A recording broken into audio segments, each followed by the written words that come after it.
Hello dear students, मैं विश्वास पांडे, बैजनाथ भारद्वाज सरस्वती विद्या मंदिर इंटर कॉलेज बेड़ी पुलिया करवी चित्रकूट से आप सभी स्टूडेंट्स के लिए कंप्यूटर विषय कक्षा 10 के लिए लेकर के आया हूं, जिसमें आज हम लेसन 3 स्टार्ट कर रहे हैं। लेसन 3 को मैंने 2 पार्ट्स में डिवाइड किया हुआ है। पहला वीडियो यानी फर्स्ट पार्ट इस वीडियो में है एंड सेकंड पार्ट वीडियो बाद में आएगा। तो चलिए स्टार्ट करते हैं कंप्यूटर विज्ञान का कक्षा 10 का तीसरा अध्याय, जिसका नाम है computer networks and internet. Computer network तथा इंटरनेट के पाठ में हम जिन महत्वपूर्ण बिंदुओं का अध्ययन करेंगे वो निम्नवत हैं, जिनमें से फर्स्ट पार्ट में हम अध्ययन करने वाले हैं कंप्यूटर नेटवर्क, कंप्यूटर नेटवर्क के प्रमुख तत्व, कंप्यूटर नेटवर्क के लाभ, नेटवर्क टोपोलॉजी और नेटवर्क के प्रकार। और दूसरा पार्ट जिसका वीडियो बाद में आएगा, जिसमें इंटरनेट के लाभ, इंटरनेट के अनुप्रयोग, internet service provider, email, browsing इत्यादि रहेंगी। तो चलिए पार्ट फर्स्ट के प्रमुख तत्वों के बारे में स्टार्ट करते हैं। सबसे पहला पॉइंट आता है कंप्यूटर नेटवर्क। जैसा कि आप सभी जानते हैं, नेटवर्क का तात्पर्य होता है जब 2 या 2 से अधिक व्यक्ति डिवाइस आपस में कनेक्ट होते हैं तो उनके समूह में इकट्ठा होने की जो व्यवस्था होती है, जिसमें वो डेटा का आदान प्रदान कर सकते हैं, वो एक नेटवर्क होता है। उसी प्रकार से कंप्यूटर नेटवर्क जब 2 या 2 से अधिक कंप्यूटर किसी न किसी माध्यम से, अर्थात तार माध्यम से अथवा बेतार माध्यम से जुड़कर आपस में सूचनाओं का आदान प्रदान करते हैं, अर्थात डेटा ट्रांसमिशन का कार्य करते हैं, तो इस प्रकार से जुड़े हुए कंप्यूटरों का जो ग्रुप होगा, समूह होगा, उसे ही हम कंप्यूटर नेटवर्क कहते हैं। कंप्यूटर नेटवर्क के अंतर्गत लैपटॉप, मोबाइल फ़ोन, डेस्कटॉप इत्यादि सम्मिलित हो सकते हैं, जिनके माध्यम से हम अपने विचारों का, अपने डेटा का, अपनी सूचना का आदान प्रदान करते हैं।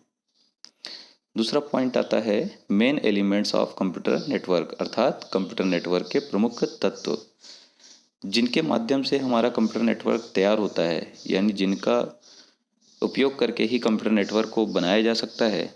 बिना इसके कंप्यूटर नेटवर्क की अवधारणा संभव नहीं है। ऐसे प्रमुख तत्व निम्नवत हैं। पहला पॉइंट है इसमें सर्वर, दूसरा क्लाइंट, तीसरा मीडियम अर्थात माध्यम, चौथा नेटवर्क इंटरफेस कार्ड, पांचवा हब, छठवां मॉडेम, सातवां प्रोटोकॉल और आठवां टोपोलॉजी। इनमें से सभी के बारे में हम क्रमशः अध्ययन करेंगे। सबसे पहला पॉइंट आता है प्रमुख तत्व के अंतर्गत सर्वर। सर्वर क्या होता है? आप सभी ने सुना होगा कि आज बैंक का सर्वर फेल हो गया है, आज मोबाइल का सर्वर काम नहीं कर रहा है, आज कोई वेबसाइट है तो वो बहुत स्लो चल रही है। तो ऐसा होता क्यों है? हम जिस सर्वर से, जिस कंप्यूटर से विभिन्न प्रकार की सूचनाओं को अपने कंप्यूटर पर ग्रहण करते हैं, रिसीव करते हैं, जब उस पर वर्कलोड बढ़ जाता है तो सर्वर में प्रॉब्लम आने लगती है। तो सर्वर नेटवर्क में एक ऐसा कंप्यूटर होता है जो केंद्र में स्थापित किया जाता है, अर्थात नेटवर्क के अंतर्गत जो केंद्रीय कंप्यूटर होता है उसी को ही हम सर्वर कहते हैं। इस कंप्यूटर की जो डेटा प्रोसेसिंग की स्पीड होती है वो अन्य समस्त कंप्यूटरों की तुलना में फास्ट होती है, तेज होती है, एवं इसकी जो डेटा स्टोरेज की कैपेसिटी है वो भी फास्ट होती है। यह नेटवर्क में जुड़े समस्त कंप्यूटरों को, जितने भी कंप्यूटर नेटवर्क में जुड़े होते हैं, उन सभी को हार्डवेयर संसाधनों के साझा प्रयोग करने की सुविधा देता है। यानी कि किसी भी प्रकार की हार्डवेयर डिवाइस को, जैसे प्रिंटर है, स्कैनर है इत्यादि को, सभी नेटवर्क में उपलब्ध जितने भी कंप्यूटर या यूजर्स हैं उन सभी कंप्यूटर या यूजर्स के द्वारा उन डिवाइसों को एक्सेस किया जा सकता है। ये नेटवर्क का एक बेनिफिट भी है। तो ऐसा करने के लिए सर्वर ही एक माध्यम होता है जो ये सुविधा प्रदान कराने में क्लाइंट कंप्यूटर की हेल्प करता है। दूसरे शब्दों में ये भी कहा जा सकता है कि नेटवर्क के अंतर्गत जो क्लाइंट की रिक्वेस्ट को फुलफिल करता है, जो क्लाइंट के द्वारा की गई रिक्वेस्ट को पूर्ण करने का कार्य करता है, उसे कोई हम सर्वर कहते हैं। सर्वर अर्थात सर्व करने वाला, सेवा देने वाला, वो सर्वर होगा। जो सर्वर होगा वो अपनी सेवा यूजर्स को देगा या क्लाइंट्स को देगा, लेकिन तब देगा जब यूजर उसकी डिमांड करेगा। देखिए, इस चित्र में दिखाया गया है कि विभिन्न प्रकार के कंप्यूटर्स जो हैं वो एक केंद्रीय कंप्यूटर से कनेक्टेड हैं। ये कनेक्शन हो सकता है कि तार माध्यम से हो अथवा बेतार माध्यम से हो, यानी किसी न किसी मीडियम के जरिए ही सर्वर से अन्य समस्त कंप्यूटर कनेक्टेड होते हैं। तो जो सेंट्रल में रखा गया कंप्यूटर होगा उसी को हम सर्वर कहते हैं। ठीक है, चलिए आगे चलते हैं नेक्स्ट टॉपिक पर, जिसका नाम है क्लाइंट। अब क्लाइंट की बात करें तो क्लाइंट वो कंप्यूटर होता है जो सर्वर से क्या करता है, रिक्वेस्ट करता है। सर्वर से यदि उसको किसी प्रकार का कोई सूचना की आवश्यकता है, किसी प्रकार के डेटा की आवश्यकता है, तो उसकी डिमांड करता है। तो डिमांड करने वाला जो यूजर या कंप्यूटर होगा उसे क्या कहा जाएगा, क्लाइंट। क्लाइंट को हम मुवक्किल भी कहते हैं। आपने सुना होगा कोर्ट कचहरी इत्यादि में कहते हैं ना, ये मेरा क्लाइंट है। तो क्लाइंट का तात्पर्य मुवक्किल से है जो किसी सेवा के लिए पहुंचता है सर्वर के पास।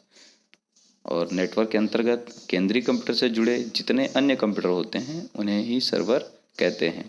इन कंप्यूटर्स पर यूजर्स कार्य करते हैं, यानी जितने भी यूजर्स होंगे वो सभी क्लाइंट कंप्यूटर पर ही कार्य करते हैं, जबकि सर्वर पर जो यूजर बैठता है उसको नेटवर्क एडमिनिस्ट्रेटर भी कहा जाता है, जो एडमिन का कार्य करता है। आप लोगों ने सुना होगा, जैसे आपने व्हाट्सएप ग्रुप बनाया होगा तो उसमें देखते हैं आपने एडमिन बना देते हैं किसी एक व्यक्ति को, तो वो पूरे लोगों पर कंट्रोलिंग का कार्य कर सकता है। तो उसी तरह से जो सर्वर होता है वो पूरे नेटवर्क पर कंट्रोलिंग का कार्य करता है, और क्लाइंट अपनी केवल रिक्वेस्ट करता है, अपने लिए सूचना मांगने का कार्य करता है। चलिए नेक्स्ट टॉपिक पर चलते हैं। नेक्स्ट है मीडियम। जो हमारा कंप्यूटर का कक्षा 10 का दूसरा अध्याय था, कम्युनिकेशन मीडिया या कम्युनिकेशन मीडियम, उसमें हमने इसके बारे में विस्तृत जानकारी प्राप्त किया था। उसकी परिभाषा के अंतर्गत नेटवर्क में जिनके द्वारा समस्त कंप्यूटरों को आपस में कनेक्ट किया जाता है उन्हें ही हम माध्यम कहते हैं। नेटवर्क में माध्यम का प्रमुख कार्य डेटा का संचरण करना होता है, यानी डेटा ट्रांसमिशन का जो कार्य होता है वो नेटवर्क या कम्युनिकेशन मीडिया के द्वारा ही संभव होता है।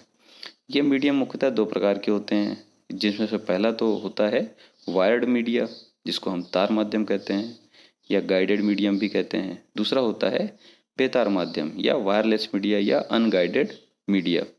तो जो वायर्ड मीडिया होता है उसमें आपने पढ़ा था twisted pair wire, open wire, coaxial cable, fibre optical cable. और वायरलेस मीडिया में आपने पढ़ा होगा repeater, satellite, WiMAX, Bluetooth etcetera. Medium के बारे में अगर आपको समझ में ना आया हो तो आप मेरे पिछले वीडियो में भी जा कर के समझ सकते हैं। नेक्स्ट टॉपिक आता है नेटवर्क इंटरफेस कार्ड, जिसे हम NIC कहते हैं। NIC, इसे ईथरनेट कार्ड कहा जाता है, जिसका प्रयोग किसी ईथरनेट केबल को कंप्यूटर से कनेक्ट करने के लिए प्रयोग में लाया जाता है। यह एक हार्डवेयर डिवाइस है जिसे कंप्यूटर नेटवर्क स्थापित करने के लिए ही प्रयोग में लाया जाता है।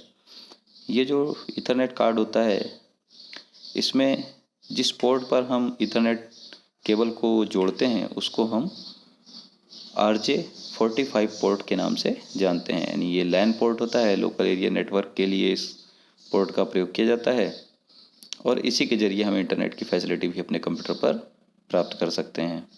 तो इसमें देखिएगा चित्र में लिखा हुआ है RJ45 LAN port.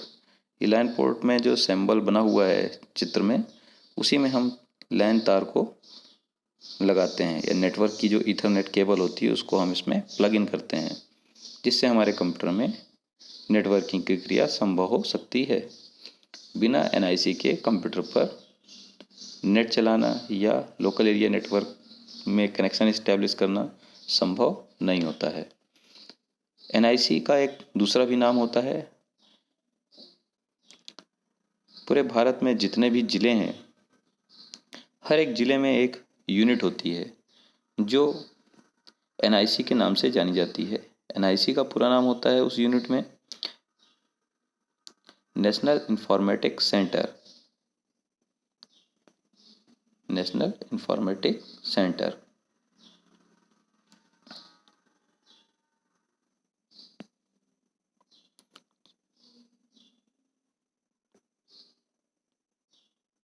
Next topic आता है हब।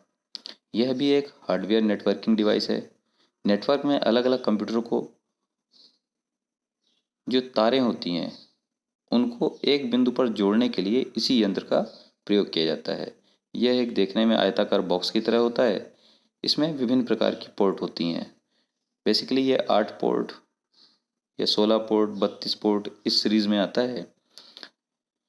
इन्हीं पोर्ट्स में नेटवर्क की ईथरनेट केबल को प्लग इन किया जाता है जिससे सभी कंप्यूटर्स को आपस में कनेक्ट किया जाता है। यह एक नेटवर्किंग करने के लिए प्रयुक्त होने वाली हार्डवेयर डिवाइस है। नेक्स्ट है मॉडेम। मॉडेम भी आपने पिछली क्लास में पढ़ा होगा। मॉडेम का पूरा नाम मॉड्यूलेटर डिमॉड्यूलेटर होता है। ऐसी डिवाइस जो मॉड्यूलेशन और डिमॉड्यूलेशन की क्रिया को संपन्न करता है उसको ही हम मॉडेम कहते हैं। यह एक हार्डवेयर डिवाइस होती है जिसका प्रयोग कंप्यूटर नेटवर्क में टेलीफोन लाइन को कंप्यूटर से जोड़ने के लिए किया जाता है। यह एनालॉग सिग्नल को डिजिटल सिग्नल में और डिजिटल सिग्नल को एनालॉग सिग्नल में चेंज करने का कार्य करती है।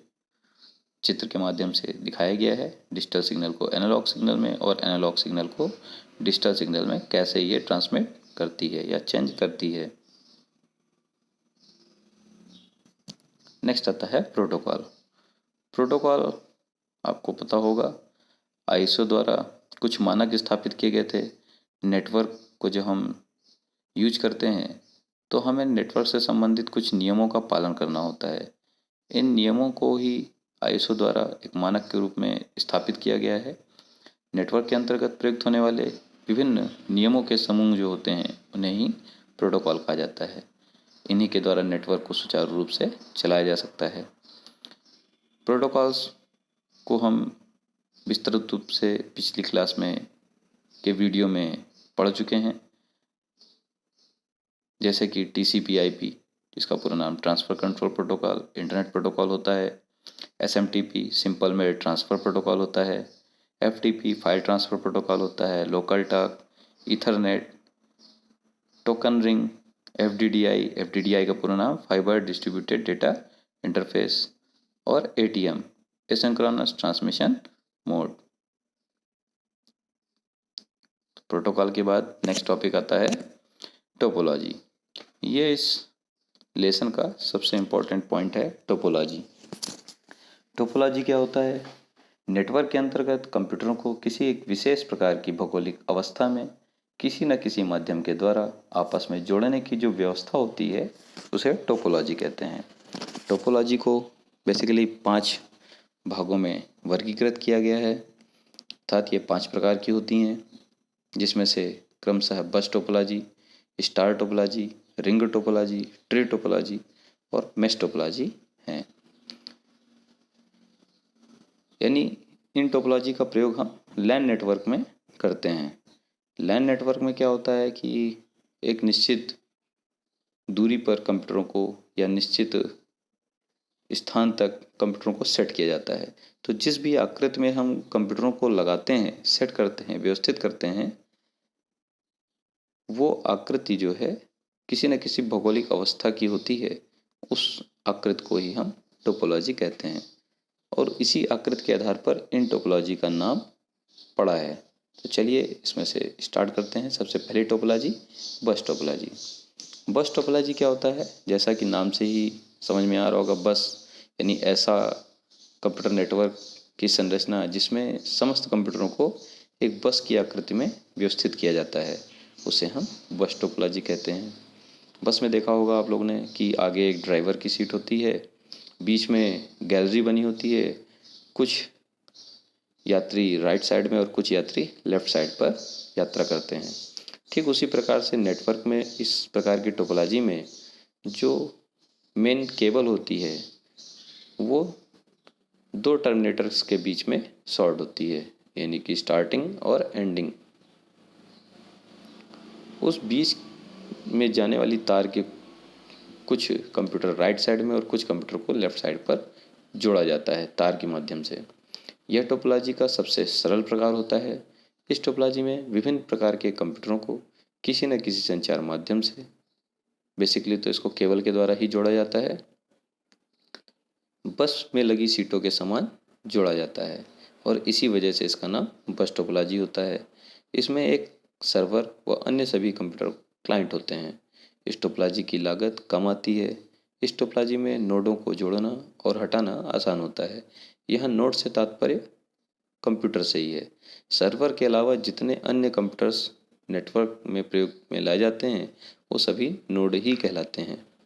किसी एक नोड के खराब होने पर नेटवर्क पर उसका कोई प्रभाव नहीं पड़ता, परंतु यदि सर्वर खराब हो जाता है या संचार माध्यम यानी तार माध्यम में कोई खराबी आ जाती है तो पूरा नेटवर्क प्रभावित हो जाता है। बस टोपोलॉजी सबसे सस्ती टोपोलॉजी मानी जाती है।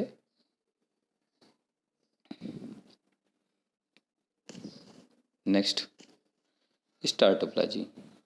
स्टार टोपोलॉजी में देखिए चित्र में दिखाई दे रहा होगा, बीच में एक सेंट्रल कंट्रोलर जिसे हम सर्वर कहते हैं, केंद्र में लगने वाले कंप्यूटर को हम सर्वर भी कहते हैं, आप जानते ही हैं। तो यहाँ पर देखिए बीच में दिखाई दे रहा होगा एक सेंट्रल कंप्यूटर लगा हुआ है, ये सर्वर है। इसकी आकृति एक तारे की भांति होती है और जितने अन्य कंप्यूटर्स होते हैं वो सभी नोड्स कंप्यूटर उसी सर्वर कंप्यूटर से कनेक्टेड होते हैं, सीधे कनेक्टेड होते हैं। यह टोपोलॉजी का एक प्रकार है। इस टोपोलॉजी में अनेक कंप्यूटरों को तार द्वारा जोड़कर एक स्टार की संरचना में व्यवस्थित किया जाता है। इस वजह से इस टोपोलॉजी का नाम स्टार टोपोलॉजी रखा गया है। इसमें सभी कंप्यूटर को बीच में स्थित सर्वर कंप्यूटर से जोड़ा जाता है। इसकी लागत कम होती है। इस टोपोलॉजी में नोडों की संख्या अधिक नहीं हो सकती है। इस टोपोलॉजी में डेटा ट्रांसमिशन की गति तीव्र होती है। इस टोपोलॉजी में किसी एक नोड के खराब होने पर नेटवर्क पर कोई प्रभाव नहीं पड़ता है। केवल सूचना उस कंप्यूटर तक ट्रांसमिट नहीं होगी बल्कि अन्य सभी कंप्यूटर में ट्रांसमिट किया जा सकता है। परंतु यदि इस टोपोलॉजी में सर्वर में कोई प्रॉब्लम आ जाती है तो पूरा का पूरा नेटवर्क ही फेल हो जाता है। नेक्स्ट आता है रिंग टोपोलॉजी। रिंग टोपोलॉजी यह टोपोलॉजी का ही एक प्रकार है। इस टोपोलॉजी में विभिन्न कंप्यूटर को केबल के माध्यम से एक गोले की संरचना में यानी सर्किल ऑर्डर में व्यवस्थित किया जाता है। इस वजह से इसका नाम रिंग टोपोलॉजी होता है। इसे सर्कुलर नेटवर्क या सर्कुलर टोपोलॉजी के नाम से भी जाना जाता है। इस टोपोलॉजी में डेटा संचरण की क्रिया क्लॉकवाइज होती है यानी घड़ी की सुई की दिशा में होती है। इस टोपोलॉजी में नोडों की संख्या अधिक नहीं हो सकती है। अगर ऐसा होता है तो इसकी डेटा ट्रांसमिशन की स्पीड स्लो हो जाती है। इस टोपोलॉजी में किसी एक नोड के खराब होने पर पूरा नेटवर्क प्रभावित हो जाता है क्योंकि इसमें डेटा का फ्लो क्लॉकवाइज होता है। कहीं कहीं पर किसी किसी किताब में लिखा हुआ है कि ये बोथ साइड केबल से कनेक्टेड होती है। अगर ऐसा होता है तो सर्किट जो होता है वो कॉम्प्लेक्स हो जाता है, जटिल हो जाता है। इसलिए इसका डायरेक्शन वन वे यानी कि एक ही दिशा में होता है, घड़ी की सुई की दिशा में होता है। इसलिए इसका डेटा ट्रांसमिशन जो होगा वो क्लॉकवाइज होता है। अगर बीच का कोई भी कंप्यूटर खराब हो जाता है तो सूचना को अगले कंप्यूटर तक ट्रांसमिट नहीं किया जा सकता और ये नेट टोपोलॉजी फेल हो जाती है। नेक्स्ट आता है ट्री टोपोलॉजी। ट्री टोपोलॉजी यानी कि ऐसी टोपोलॉजी जिसकी संरचना एक पेड़ की जैसे होती है। जैसे आपने देखा होगा पेड़ में सबसे नीचे रूट होती है, फिर एक सीधे रूट से तना निकलता है और वो आगे जा कर के विभिन्न शाखाओं में वर्गीकृत हो जाता है। ठीक उसी प्रकार से इसमें एक तार को जिसमें सबसे नीचे सर्वर कंप्यूटर को व्यवस्थित किया जाता है और उससे एक तार को लेकर के केबल को लेकर के एंड नोड पर शॉर्ट किया जाता है और उससे फिर अन्य राइट एंड लेफ्ट साइड पर शाखा के रूप में तारों को कनेक्ट करते हुए वहाँ पर भी सर्वर कंप्यूटर को स्थापित किया जाता है। लेकिन इन सभी का जो मेन सर्वर होता है वो रूट साइड पर लगा होता है, उसको रूट नोड भी कहा जाता है। इसके बारे में पढ़ते हैं। इस प्रकार की टोपोलॉजी में अनेक कंप्यूटर को केबल द्वारा जोड़ करके एक पेड़ की संरचना में व्यवस्थित किया जाता है। इस वजह से इसका नाम ट्री टोपोलॉजी होता है। इस टोपोलॉजी में एक मुख्य कंप्यूटर अर्थात सर्वर सबसे नीचे रूट की पोजीशन पर स्थित होता है, जिसे रूट नोड भी कहा जाता है। अभी मैंने बताया भी आपको।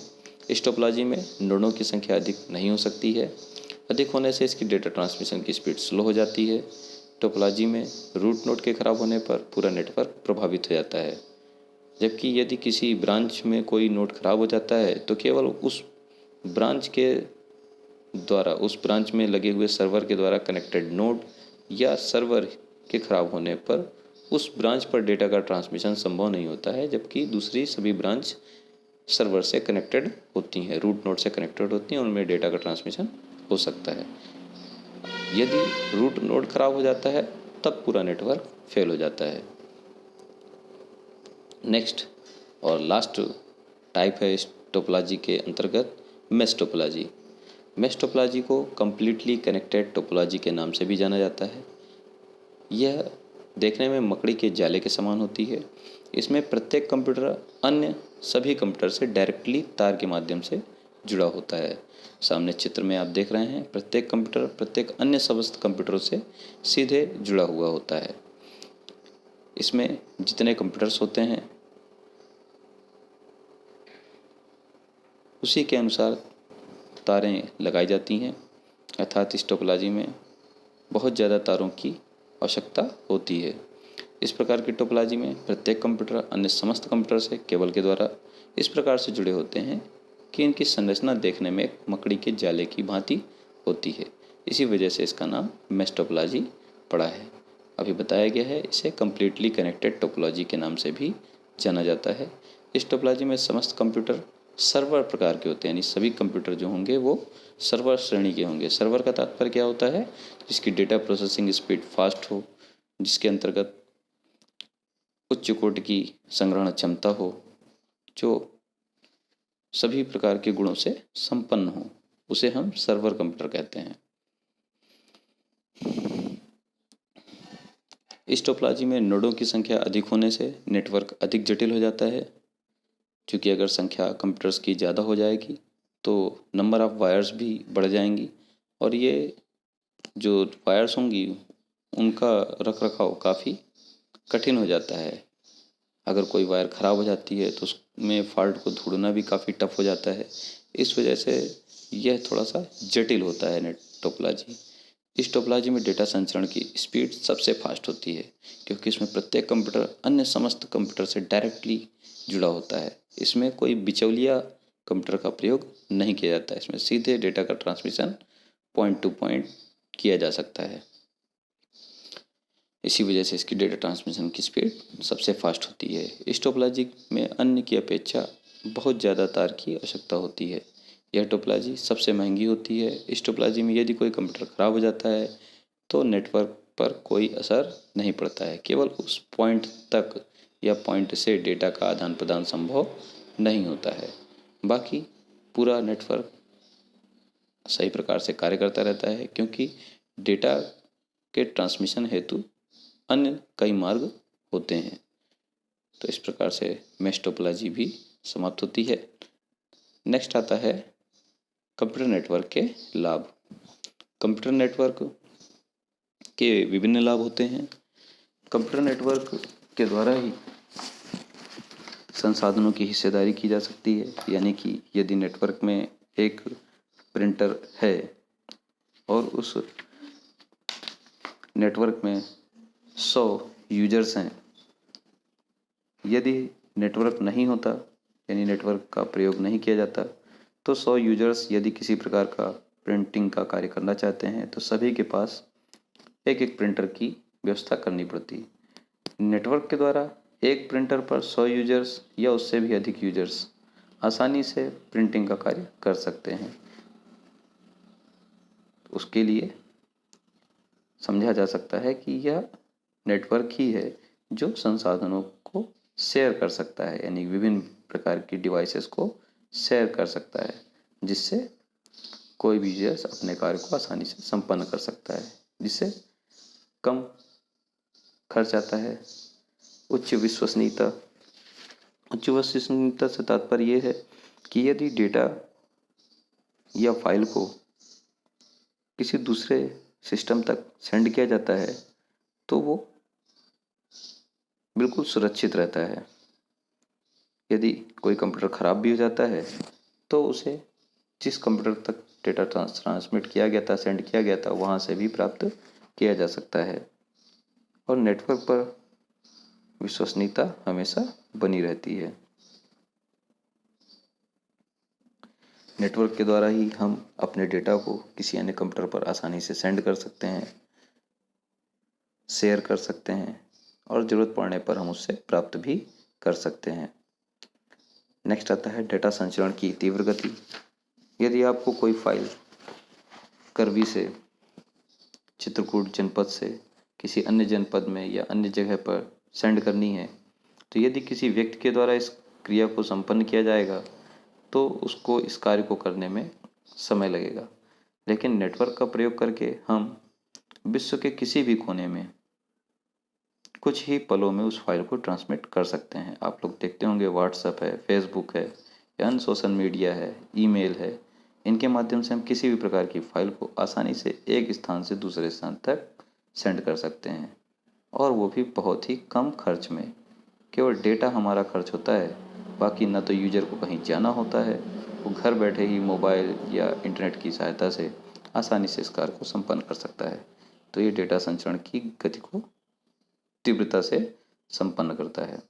अगला आता है सामूहिक डेटा संचरण। आप इसमें एक साथ ग्रुप मैसेजिंग का कार्य कर सकते हैं। नेटवर्क की सहायता से किसी भी प्रकार के मैसेज को, सूचना को, डेटा को, फाइल को नेटवर्क से जुड़े सभी लोगों तक आसानी से ट्रांसमिट कर सकते हैं। लास्ट पॉइंट आता है कम खर्चीला। कंप्यूटर में उपलब्ध संसाधनों में हिस्सेदारी से नेटवर्क कम खर्चीला पड़ता है।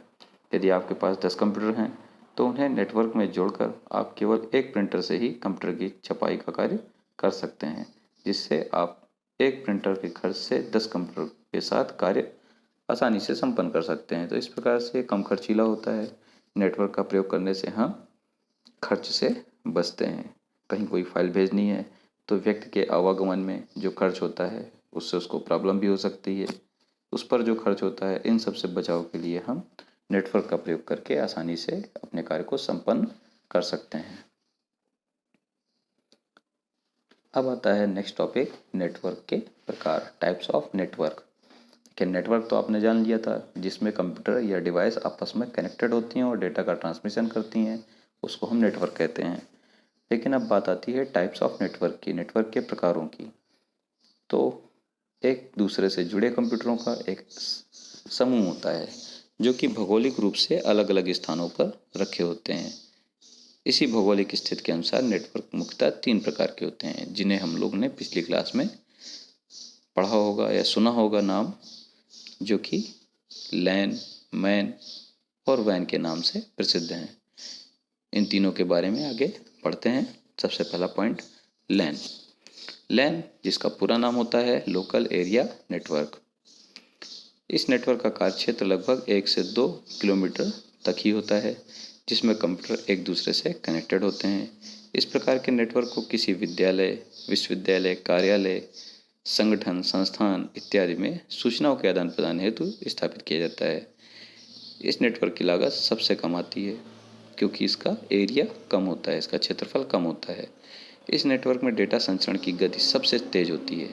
यानी 3 प्रकार के जो नेटवर्क होते हैं उसमें सबसे फास्ट डेटा ट्रांसमिशन की स्पीड लैन की होती है, जो कि 100 Mbps से 2 Gbps तक होती है।